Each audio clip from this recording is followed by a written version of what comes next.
Hello, colleagues. I'm Ida Drogan, lead developer at SilverCord-VR Studio, and today I'll show you how to turn this plain, boring little first-person template from Unreal Engine into a colorful demo with multicolored projectiles, particles, and hit marks on any surface. The link to the source files is under the video. You can download my demo right now and shoot rainbow balls. And I'll tell you in the tiniest detail what's under its hood.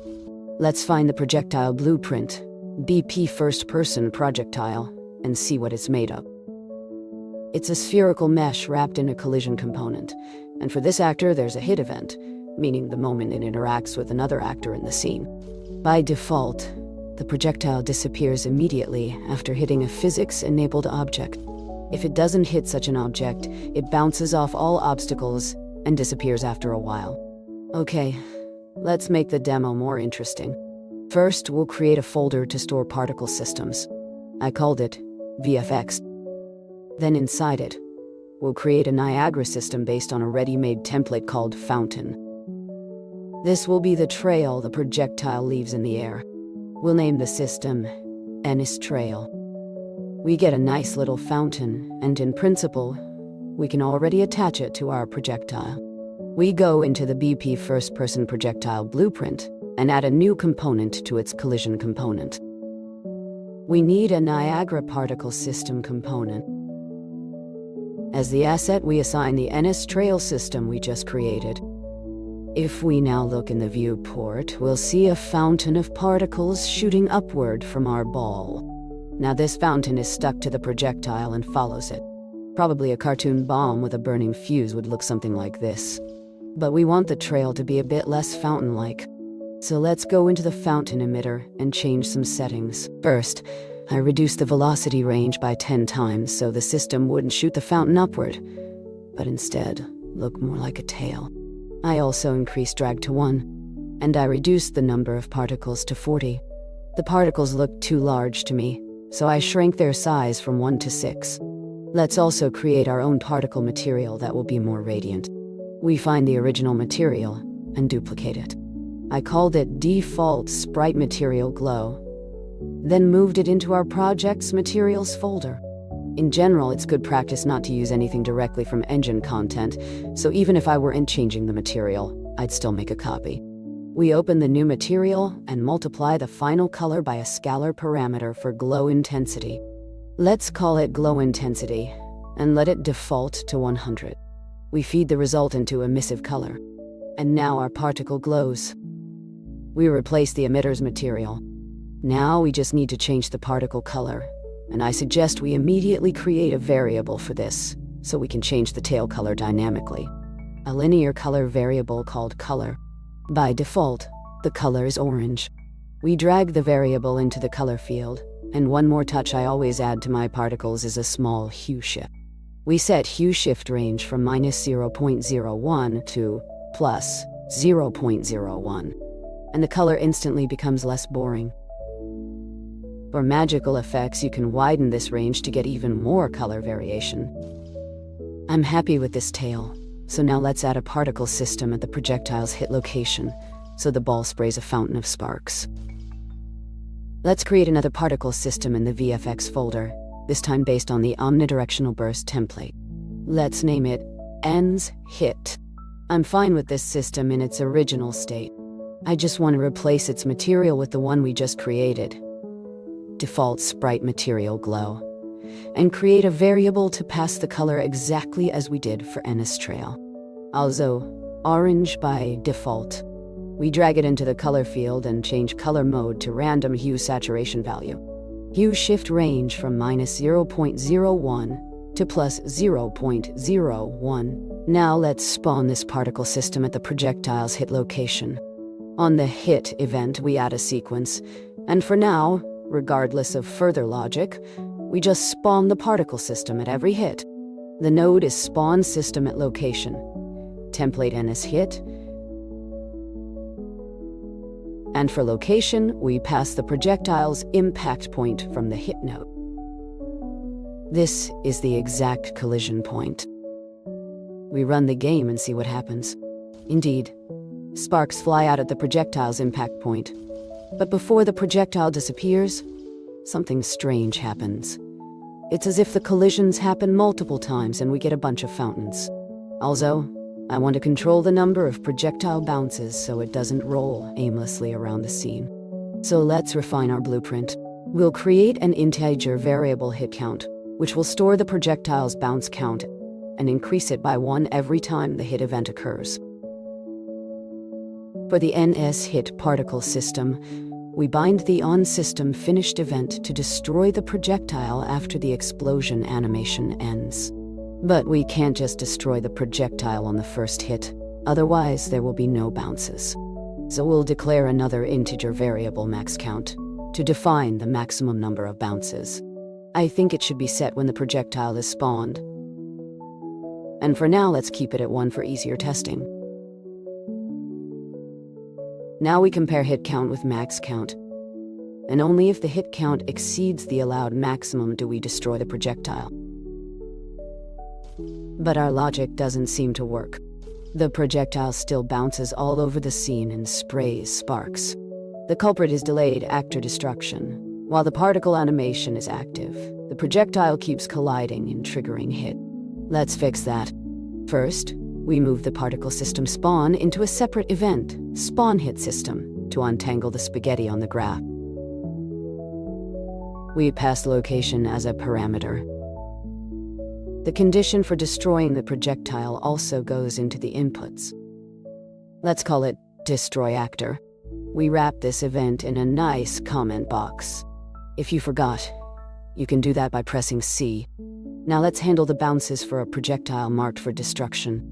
We check destroy actor, and if the projectile is marked, we disable its collision, so no more hits are registered. We hide the projectile's mesh because visually it has exploded and is no longer in the scene. And finally, we deactivate the NS trail system since there's no more trail.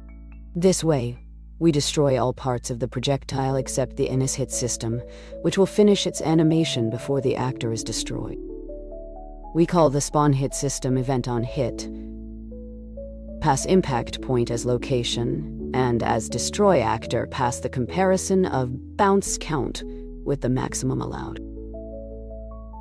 We run the scene and check. With 1 bounce, everything works perfectly. The projectile hits once and disappears beautifully. Let's increase the bounce count to 3 and test again. Now, the ball bounces exactly 3 times, disappearing on the 3rd, just as planned. Now let's add pretty impact marks on walls. For this, we'll use a decal, a projected image added to surfaces in the scene, without changing their geometry. We create a new decal material in the materials folder, and call it Bullet Decal. We set material domain to deferred decal and blend mode to translucent. For the image, we can use any texture for testing, and if you're working with my demo, the required texture is already there. We send the alpha channel of the image into opacity. Back in the projectile blueprint on hit, we add a spawn decal at location node. We set the decal lifetime to 20 seconds. By default, it's 0, meaning bullet marks never disappear. We randomize the size a bit for natural look. I set it from 10 to 50 for starters. For the position, we again use impact point. For the decals material, we assign our bullet decal. Note that I left rotation as default for now, since that's the trickiest part. Let's see what we got. We have an interesting situation. Decals do appear where bullets hit, but the rotation is correct only on the floor. On walls, it's clearly wrong.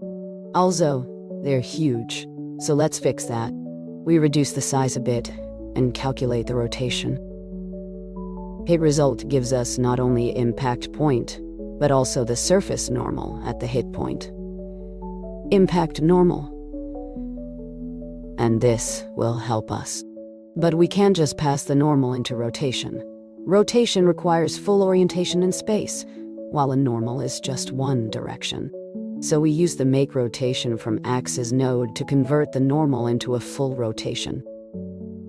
Now all decals lie correctly on surfaces, but I don't like how uniform they look. Let's add a little chaos to their direction. We create a new rotator. Pass the Y and Z axes from make rotation from axes, and randomize the x-axis from 0 to 350. This will be the texture's rotation angle. We run the game and shoot. Now the projectile marks look varied and not boring, in my opinion. Time to replace the texture with something more fitting. I have a bullet mark generated by a neural network. We import the texture and go to the decal material. We replace the texture with the final one. However, I plan to pass color as a parameter, and I'll use the texture only for the alpha channel. The color vector parameter will take the color, by default orange, like all particles and the projectile in our demo. Speaking of the projectile, its material could be more fun, since everything in our scene is shiny and magical. We create a new material in the materials folder called Bullet Glow. We make a color vector parameter of some nice color, multiply it by a glow intensity scalar parameter, default 10, and feed it into emissive color to get a glowing ball. We replace the projectile mesh material with Bullet Glow. Now we can shoot again to make sure everything works as intended. The minimum program is done, and for yellow-orange balls everything looks great. But if I want to change their color to, say, red, I'll have to change it in 4 different places. Let's make a general class property and change the projectile color dynamically. We start with the projectile's dynamic material. In the construction script, we create a dynamic material instance for the sphere from the base material. The color parameter is already there, so now we can set its value through a linear color variable, of course called color. Public, set at spawn, default yellow. Now we can set the color for particle systems and decals through this variable. Back to the event graph. We describe the begin play event. On begin play, we set the color parameter for the ends trail particle system to our general color variable. I also decided to move the projectile mesh material color change logic from the construction script to begin play to make it clearer. Later we'll move color changes into a separate event. Then we go to the spawn hit system event and set the color for ends hit after spawning it. Just like in ends trail, we change the color parameter and pass in the general color variable. Finally, we pass the color to the decal material.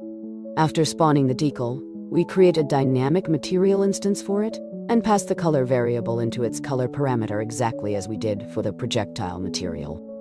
Now we can change the material color to my favorite and reload the scene. The projectile, its trail, hit explosions, and wall marks all change color synchronously after changing just one variable. Pure programming magic in action. But that's not all. Next, we'll let the player choose the bullet color during the game. We're done with BP, first-person projectile logic. Now let's tidy it up a bit. We move decal creation into a separate event for better code readability, passing decal position and rotation as inputs. Always wrap your events in clear, pretty comments. First and foremost for your future self, who will open this project in a year and curse whoever left spaghetti in the blueprints. For passing color to the mesh and NS trail system, we also create a custom event. It might seem redundant, but if later you need network replication or color change, not on begin play, but, say, after each bounce, you'll thank yourself for spending that extra minute on cleanup. I know what I'm talking about, because during coding my blueprints look like a hungover spaghetti monster's dream.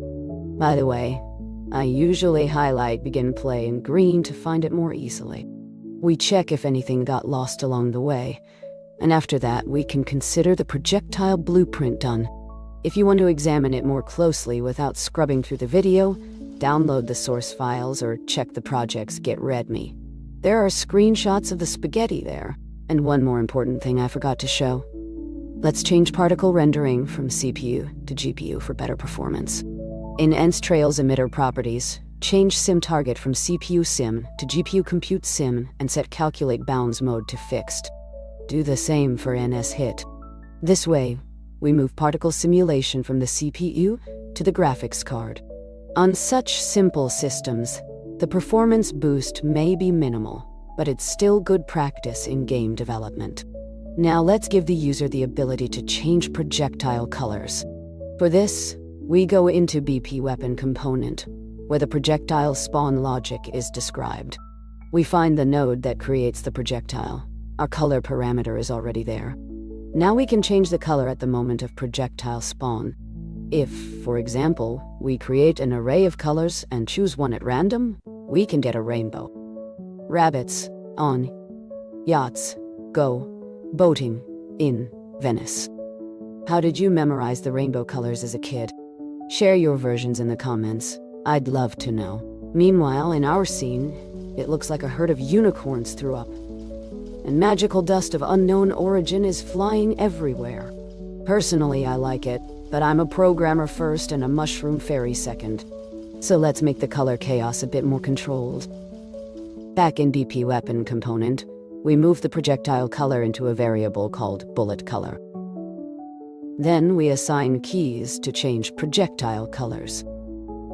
There will be 7 keys, and all the rainbow colors will be arranged from 1 to 7 respectively. And of course, we wrap this logic in a comment and check the box to display labels when zoomed out. Now everything is truly ready. You can change your projectile's colors on the fly.